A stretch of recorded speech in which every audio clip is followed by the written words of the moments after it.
We have a manager readiness crisis, why leadership development is failing your business. We are joined today by expert JD Walter, and let me tell you, thought leaders, you are setting your managers up for failure.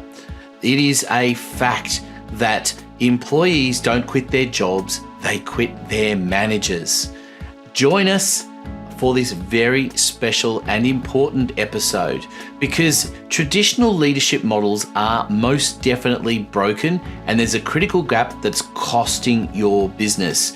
We are going to talk about management as a skill set on its own and separate it from technical expertise. It is a whole different way of thinking. You're going to get some very practical strategies to develop your managers and to truly drive some peak performance. We're also going to talk about leadership itself and the human side of business success. This is a great episode, some amazing insights, and a very special offer at the end of the podcast. So stay tuned for this episode of Biz Bites for Thought Leaders.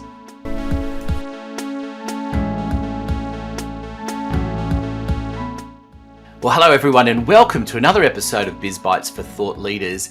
You will be a little bit familiar with my guest today. He appeared on a panel podcast that we aired just a couple of weeks back.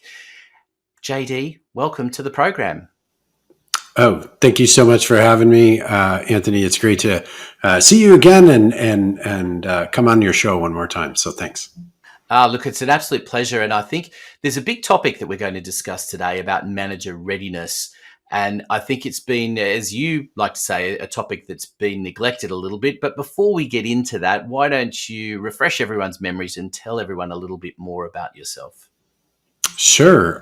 So my name is JD Walter. I own a company called Waltric. We're a small workforce learning and development company. We focus primarily on human skills development.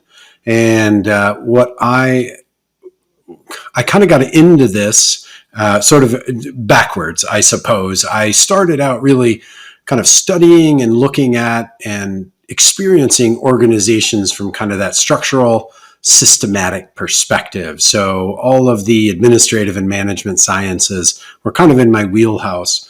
But over the years, I came to realize that it's an incomplete equation if you really want to understand how to achieve peak performance in an organization. And that got me thinking more about the human aspect.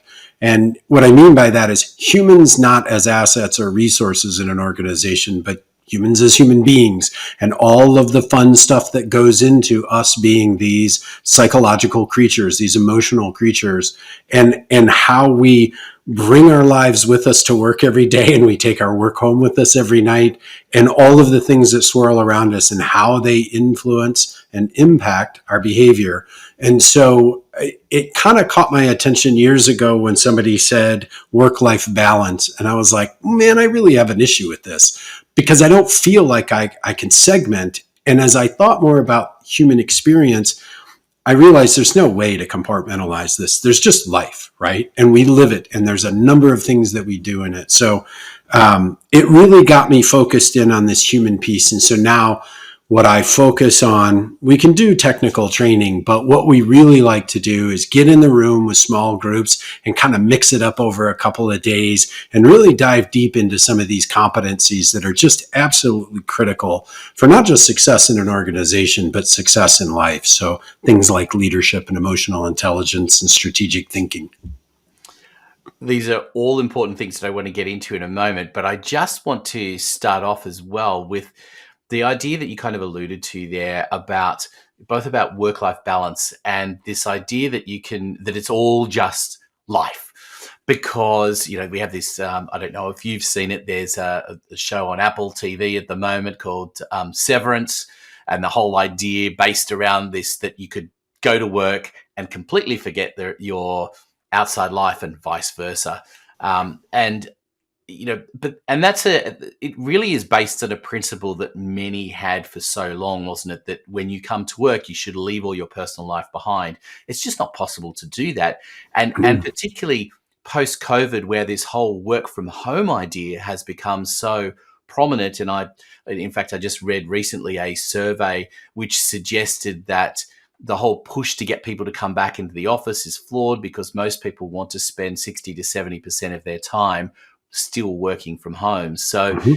it's, this work-life balance idea is kind of an outdated idea.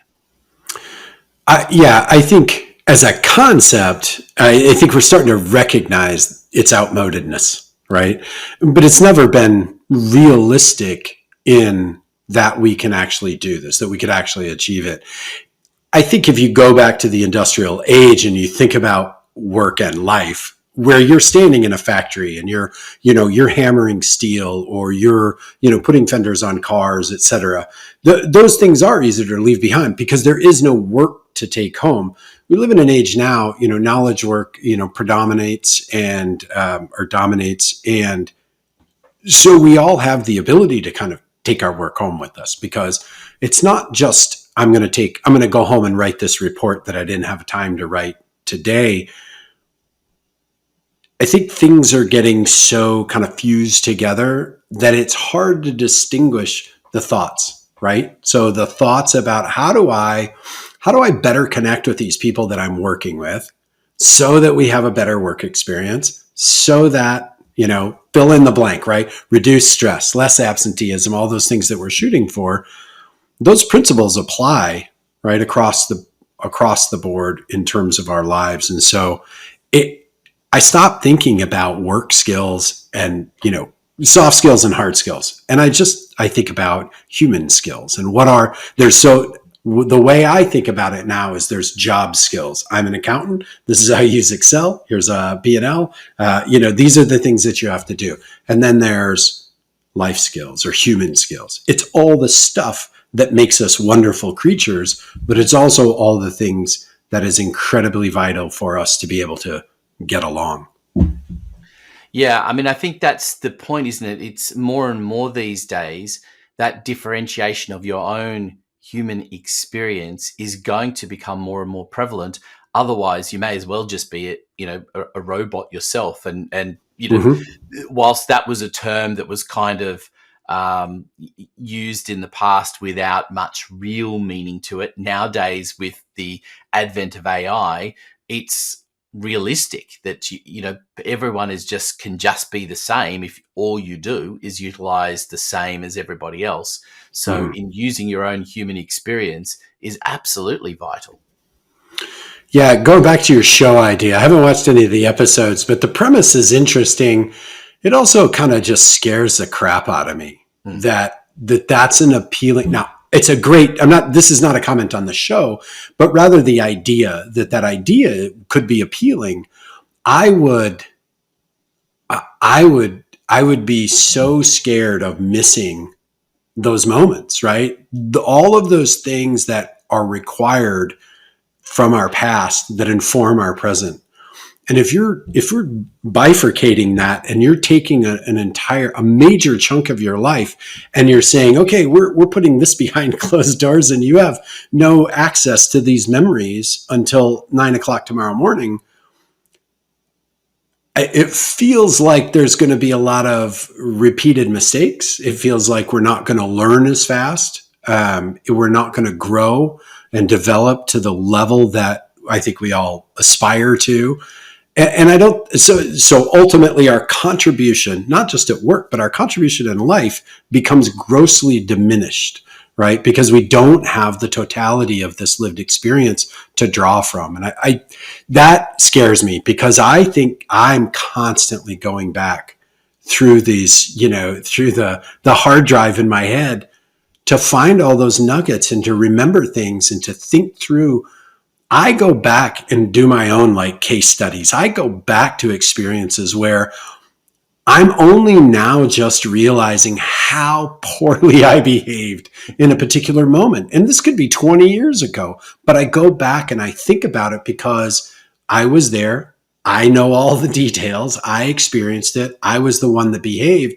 And I think through the scenarios, how could I have done that differently? Because these are the same things that we do in workshops. These are the exact same conversations that I'm going to have with participants trying to figure out what our ideal is and how we want to move forward, developing ourselves. And so, yeah, that bums me out that would even be I would not sign up for I was that. sitting here thinking as you were talking, going, the ironic thing about it is this. First of all, it only came on by complete accident last night when I was watching it. I was watching something else on Apple, and I was distracted, putting some dishes away, whatever I was doing, and automatically another show came on, and this came on.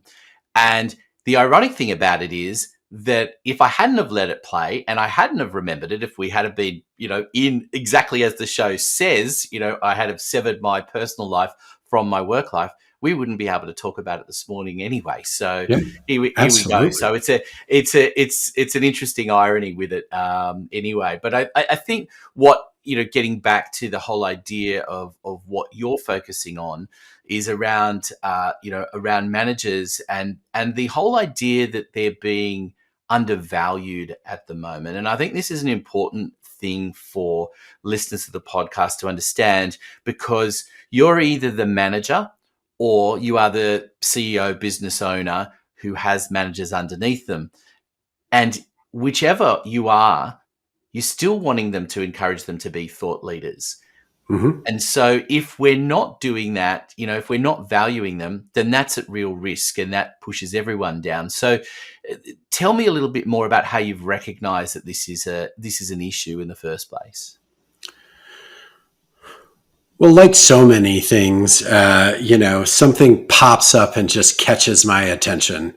And as I ruminate on it longer and longer, I start to feel something about it. And this is, it goes back to every single one of those posters and LinkedIn posts and wherever else you find them and this is a distillation of all of them, but it's managers direct and leaders inspire. And that just chaffs me, because when you get down to it, leadership is a quality, management is a function. We don't go out and we don't hire leaders. We want people that have leadership qualities, but we don't hire a position called leader. We hire an executive, a director, a division manager, maybe a team lead, but they're still a manager or a supervisor. So this is the first, and I think the biggest thing, this is what really got me thinking about managers, was what I call this the fallacy of leadership. And it's not that leadership itself is a fallacy. It's that leadership is at best synonymous with management and at worst a replacement for it. We hope you're enjoying listening to the Biz Bites podcast. Have you ever thought about having your own podcast, one for your business, where your brilliance is exposed to the rest of the world? Well, come talk to us at Podcasts Done For You. That's what we're all about. We even offer a service where I'll anchor the program for you. So all you have to do is show up for a conversation. But don't worry about that.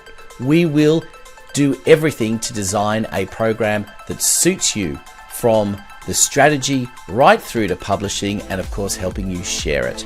So come talk to us, podcastdoneforyou.com.au, details in the show notes below. Now, back to Biz Bites.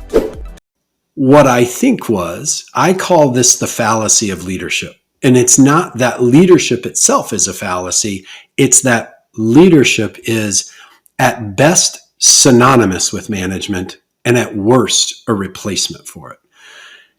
And so when I think about organizations, and I think about the organizations that I've been in, and what I hear from employees constantly, and we know all the data, right? 85% of employees don't quit their jobs, they quit their managers, right? We talk about, what do employees, I've done tons of focus groups with employees, and what do they want? They want to see equity in workload distribution. And part of the reason is because they feel like they're overworked and they observe others not. They see the distribution of special projects and they look at those special projects as an opportunity to develop, to stretch, and to be recognized.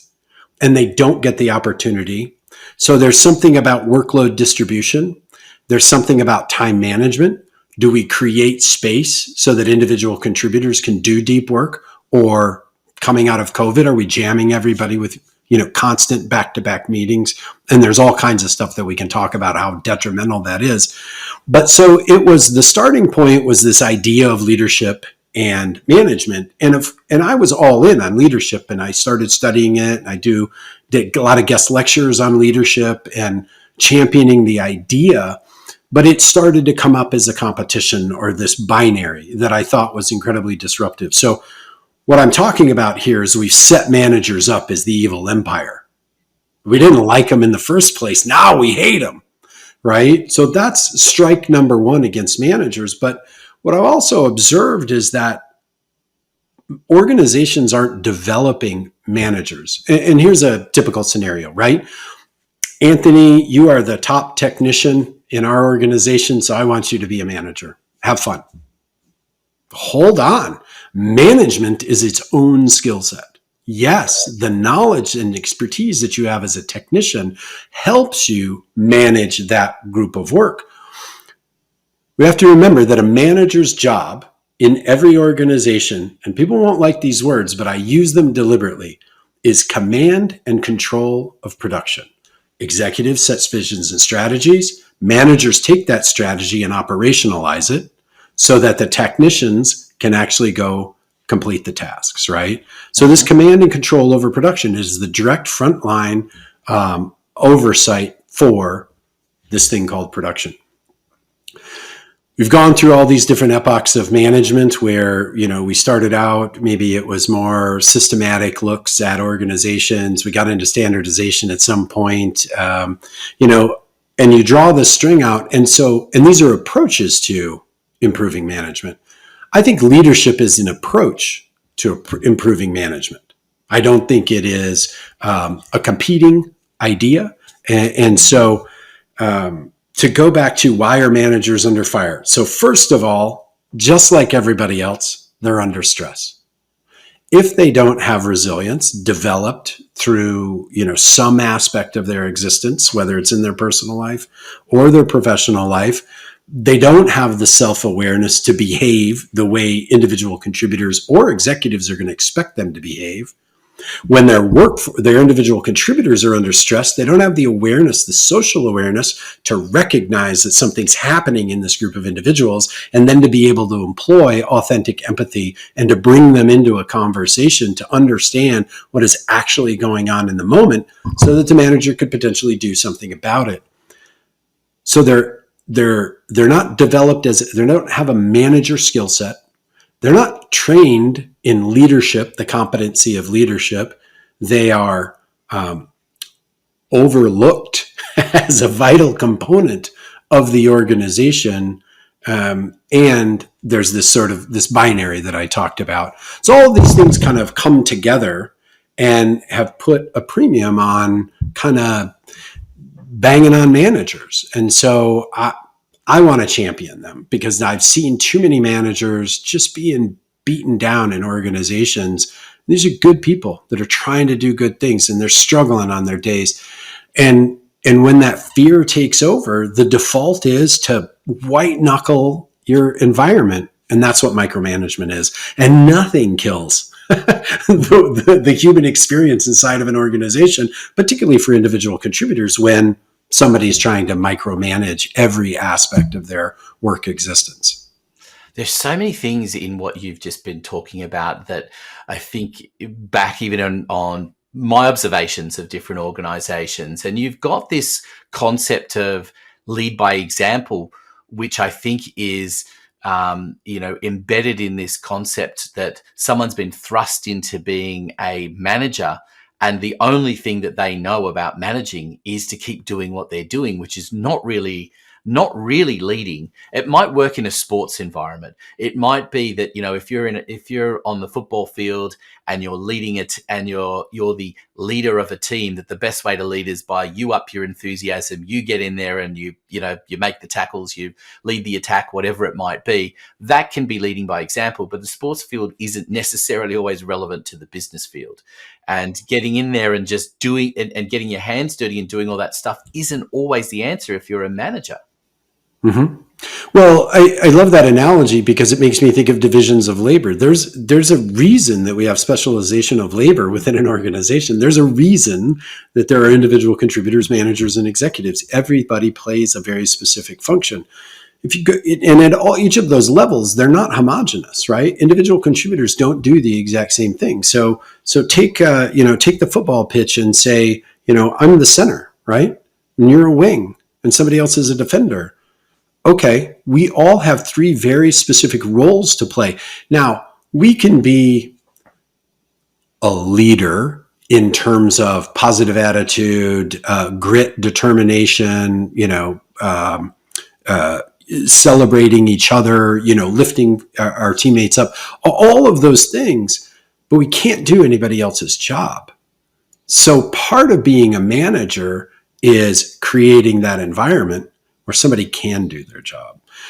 To be able to be the individual contributors that most employees want to be, it requires some level of autonomy, trust, right? And a willingness to accept failure, at least at a small scale, right? Because those are perfect learning opportunities. And failure is the impetus for innovation. So if I'm an individual contributor and I don't have at least the autonomy to kind of control my immediate production environment, my tasks, if I don't have some control over that, it's hard for me to connect to it. There's no way for me to own it, right? I'm just sort of stamping out widgets. And that's not what we're looking for in employees in a modern world. What we're looking for are strategic thinkers. We're looking for problem solvers. We're looking for innovators. Even at the lowest level in an organization, those individuals are critical. You do this work on a daily basis. You are the one in the best position to say, listen, there's 27 extra keystrokes here that we can get rid of. There are 4 forms that we don't have to fill out anymore. We don't have to wet sign this. You know what? This doesn't need to go through 4 people in the routing chain. Just one approval is all we need, X, Y, and Z. But those are the ones that are observing that work on a daily basis. And so they're in the best position to be able to say how it can be innovated. Now, those innovations are smaller in scale from an organizational perspective, but they're vital. Because if you don't hit efficiency at this ground level, you'll never be able to get to efficiency at the macro level. So the manager needs to be prepared to grant that autonomy and to some degree push back when someone above them doesn't appreciate that, doesn't like that. Hey, you're giving them too much space. Nope, have to. I use this example a lot. So what I think of is sort of not the perfect manager, but like an ideal manager is somebody that says, you know what, Anthony, I got a special project and I want you to work on it with Susan. Right? I want you to show her how to do this. You've done it 100 times, but I don't want to keep coming to you. You can't be the only one that we rely on. And then I need to be able to turn around and say to my boss, potentially an executive, hey, I know you want that in 24 hours, but I need 48. And here's why. It's because I need to make sure that we're taking advantage of this opportunity to develop someone, right? And then I need to be able to distribute the workload more equitably going forward. So this is critical. So you got to give me 48 hours. And that manager has to have the confidence and the trust, right? They need all of that emotional intelligence to be able to establish that relationship with their boss, potentially an executive, so that there's some faith that what the manager is asking for, right? The default is, well, you want 48 hours. What? Why are you being lazy? No, I'm not being lazy. I'm trying to take advantage of this opportunity. And this opportunity actually benefits the organization as a whole. So that manager really needs to be able to, in the military, we call this top cover. Protect the people that are under them at all costs. Right? I always say this, and we talk about this in leadership, and I know you've talked about it as well, Anthony, right? I always take the blame and I never take the credit. If I'm the manager, I always take the blame. I never take the credit. You do not get to talk smack about my people. If something went wrong, that's my failure. You want to talk trash about somebody? You talk about me. If something went well, they did it.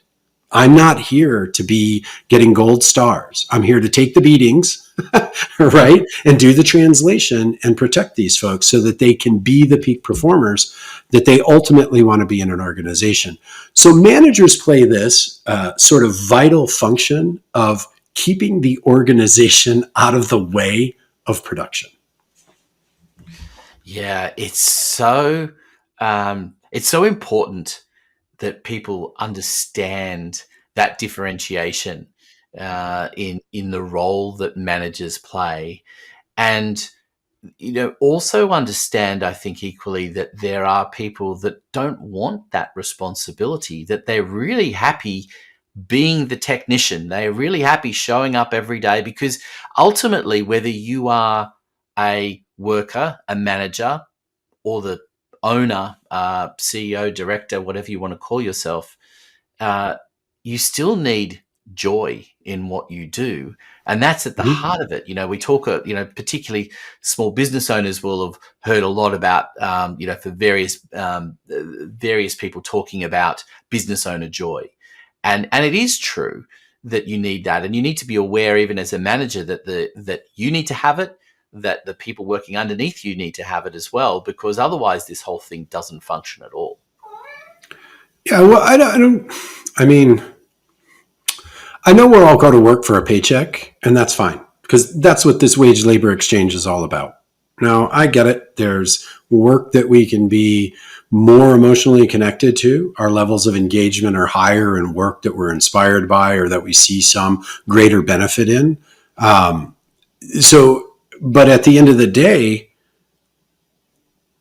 we all want to take advantage of these experiences to become better, right? To grow in some way. So when we show up at work, it's not just about grinding out 8 hours and, stamping out widgets. There's something needs to occur in that experience where I'm growing as an individual because my growth, my development, that will ultimately be what allows me to continue to contribute. And you're absolutely right. Just because somebody doesn't want to take on a manager role doesn't make them a bad employee. Doesn't mean we need to ostracize them. We need to celebrate them. You need senior technicians, right? That's why you have technical leads, right? Like you take the senior most technician and you say, make sure that all the other technicians have the level of skill set that we need, that they are apprised of changes, right? In the way we do the work. If there's a policy shift, something about the market, materials have changed, et cetera, right? So everybody is brought into how the work is being done. And then the junior folks are being developed. So you're taking, and this is that apprentice, journeyman, master sort of schema, right?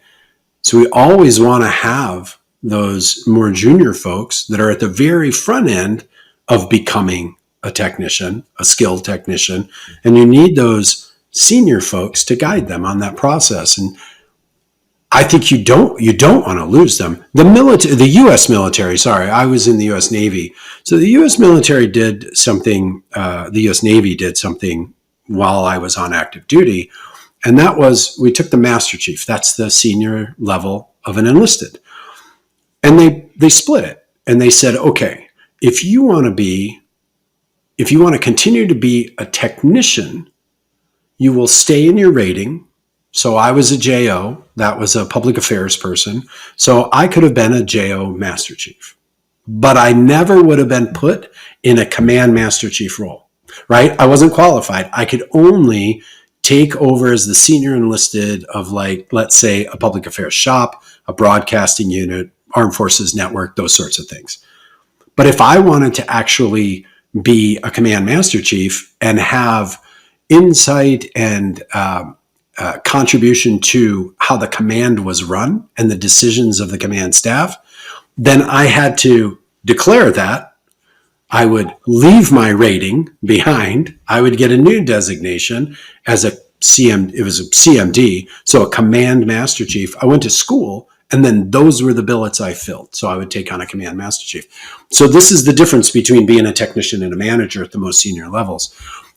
It's funny that I don't see enough organizations doing this very thing, creating a band for senior technicians and then saying, okay, and then these are the managers. And how do those two then interact with each other? Because that's very important to figure out as well.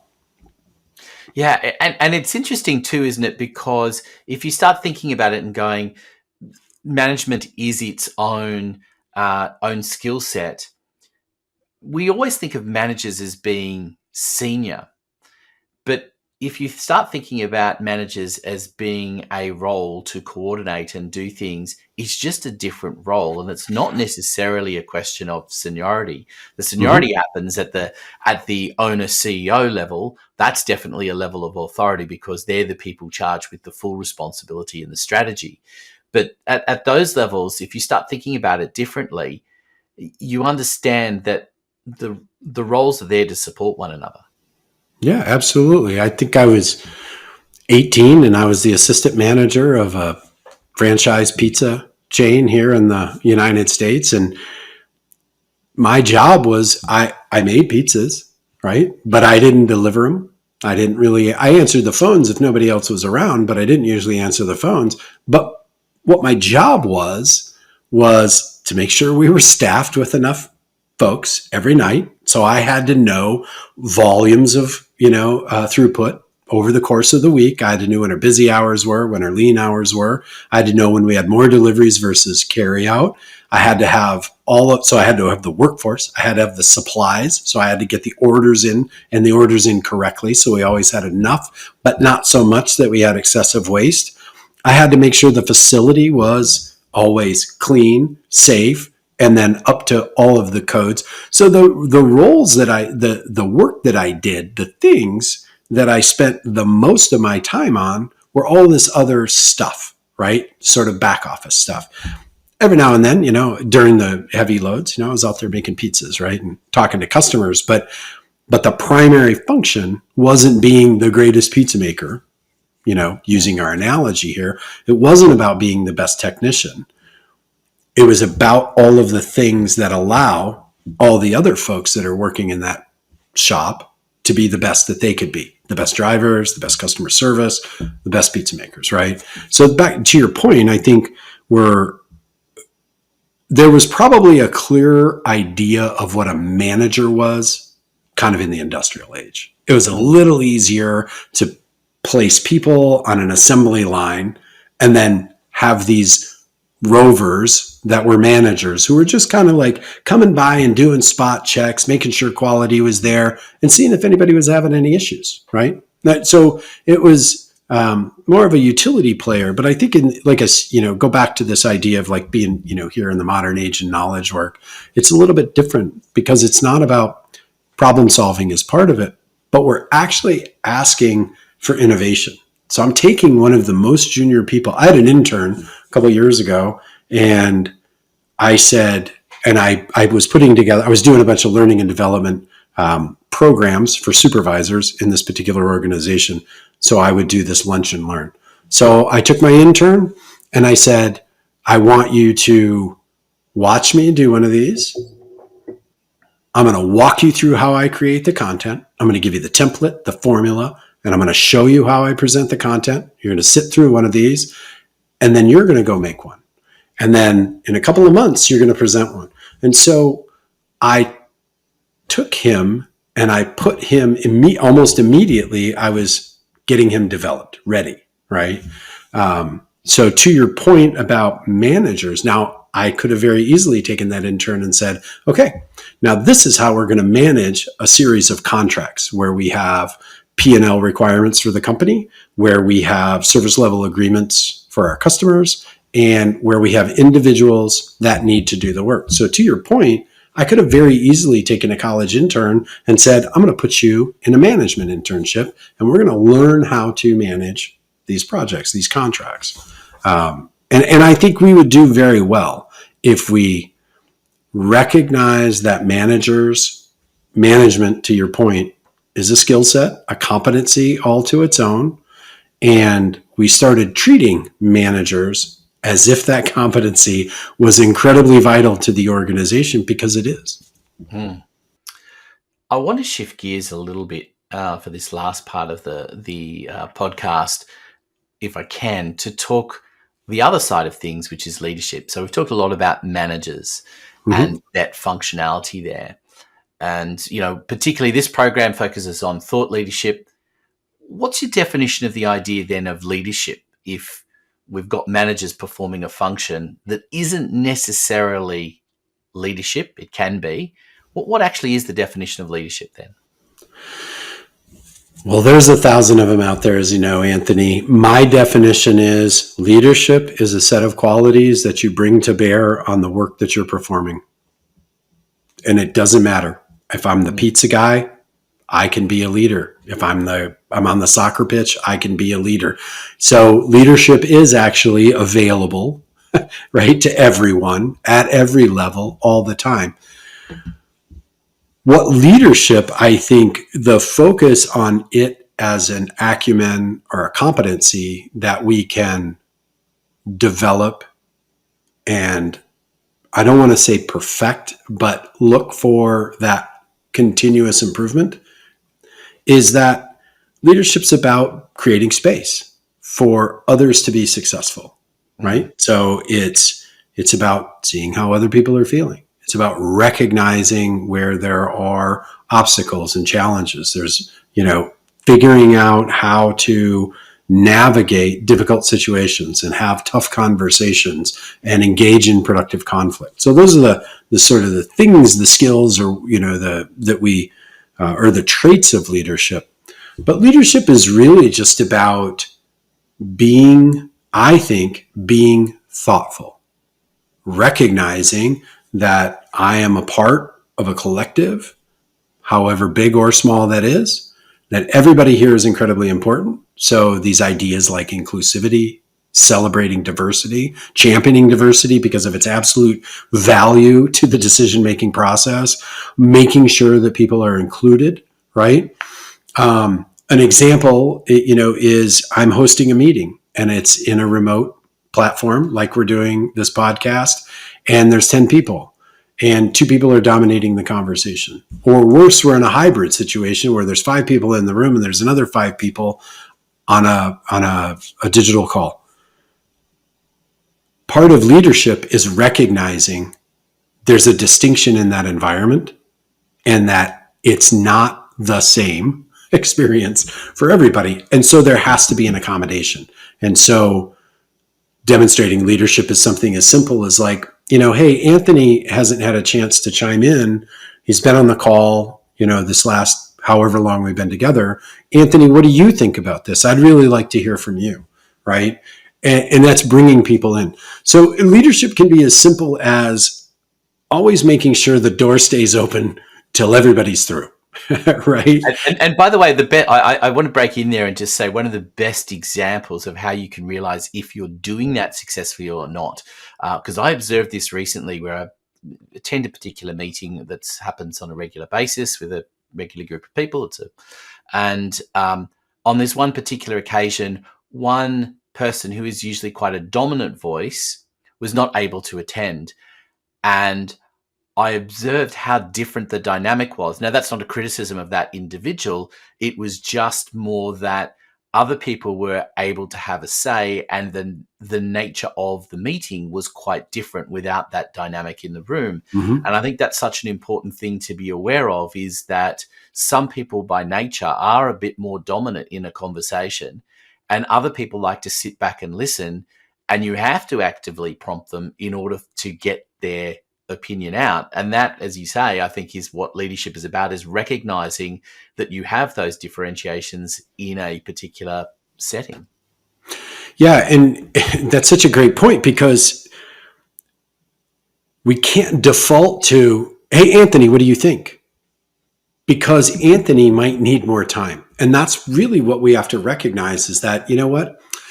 Anthony's going to take about 20 minutes to really get into this, and then he'll be ready to talk. So I need to make sure that I'm mindful of kind of how I'm navigating this conversation, so that I'm not putting people off, but I'm not letting them feel excluded either.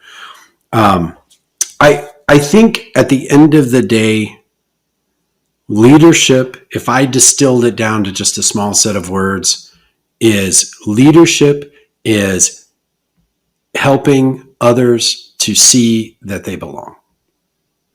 Right? And that, my way of saying that for years has been to create space for other people to be successful. Right?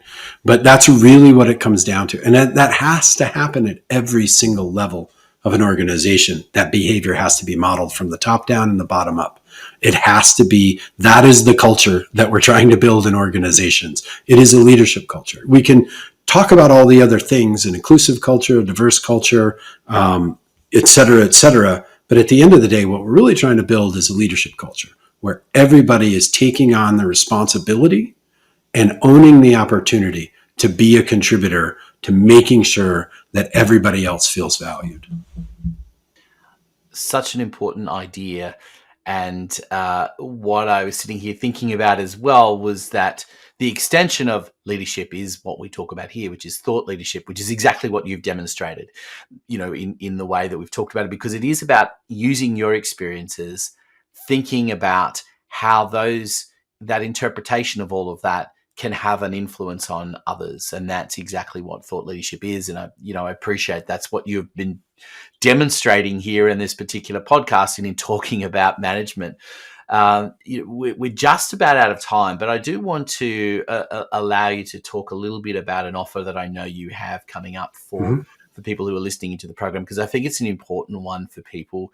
Again, I've kept using the word important in this episode, but I really do believe that this is an area that business has forgotten. Business is moving so quickly. So at the moment, the rate of change is, almost daily, and leaving all of this behind is at your own peril. So talk to me about what the offer is that you've got.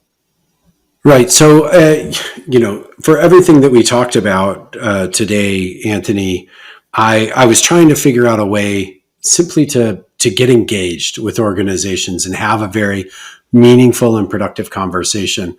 The last thing I want to do is go in and browbeat anybody, because just like you said, change is occurring every day. Everybody that owns a business, everybody that's an executive, everybody that's a director or even a manager, they know the fire that they're under. The rate of change is accelerating at an exponential pace, and none of us can keep up, right? And so what I did is I created, I just call it a manager readiness assessment. It takes maybe 15, 20 minutes to complete. It's got a bunch of questions, but it's designed to kind of to get an organization thinking about their managers and have they done enough and are they doing enough to make sure that they can be successful, because they are a critical function in the organization. And it's not designed to be the, light shining from the heavens. It's just designed to be a trigger, to be a little bit more deliberate in the thinking about, are our managers ready? And if they're not, what impact are they having on the organization? So for all of your listeners, go to my website, waltrick.com, click Let's Chat, send me a note. Just mention that you heard this on this show. And what I'll do is I'll send you a link to the assessment. You complete that assessment. We'll schedule a 2-hour complimentary scoping session with you and your stakeholders. And then I'll take all of that information, I'll wrap it up, and I'll send you back a complimentary report that'll just give you about 5 things that you can do as an organization kind of immediately without any external assistance. You don't have to spend a bunch of money to improve the manager experience and ultimately help you move your organization closer to the ideal of peak performance.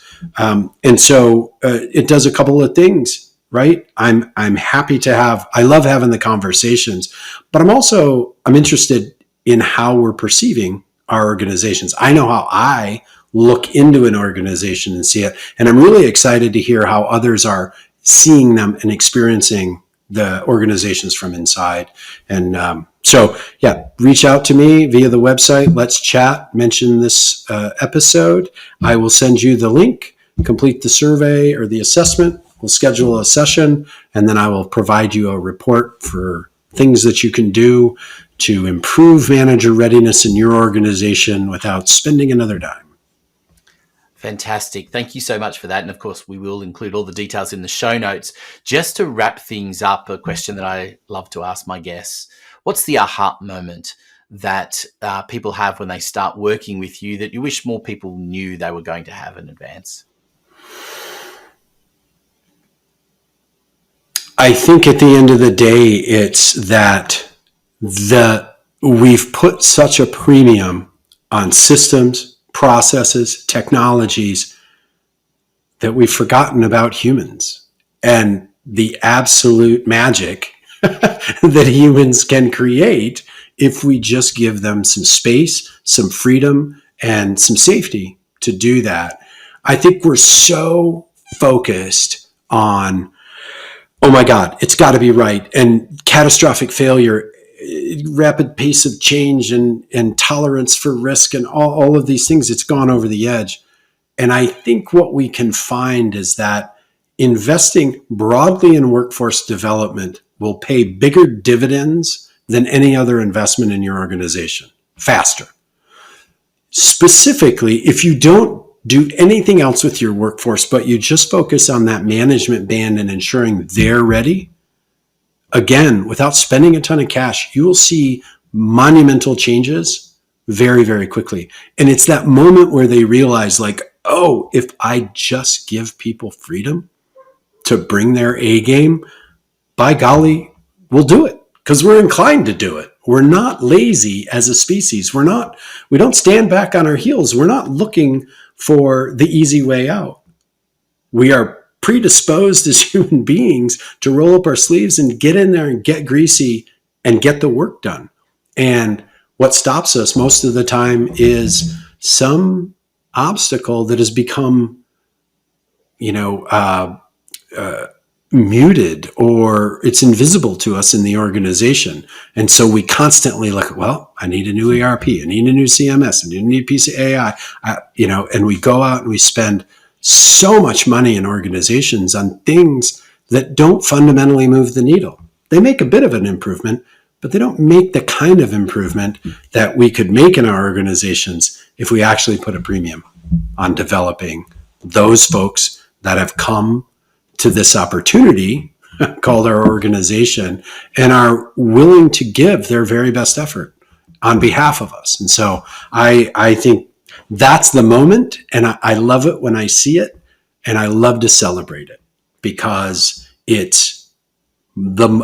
changes people's lives. This is let me be soft and squishy for a moment, because what it does at the end of the day is those employees, they have a better experience. Their lives are improved because this work experience has been improved. It's such a big part of our lives, and we so undersell the negative impact that work can have on our mental wellness.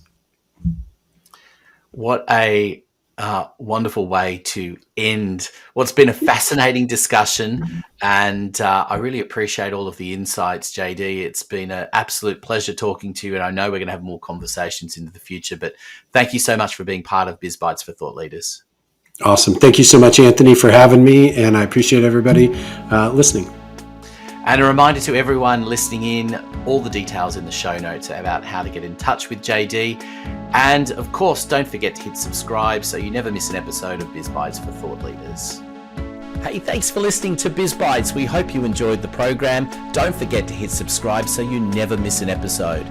Biz Bites is proudly brought to you by Podcasts Done For You, the service where we will deliver a podcast for you and expose your brilliance to the world. Contact us today for more information. Details in the show notes. We look forward to your company next time on Biz Bites.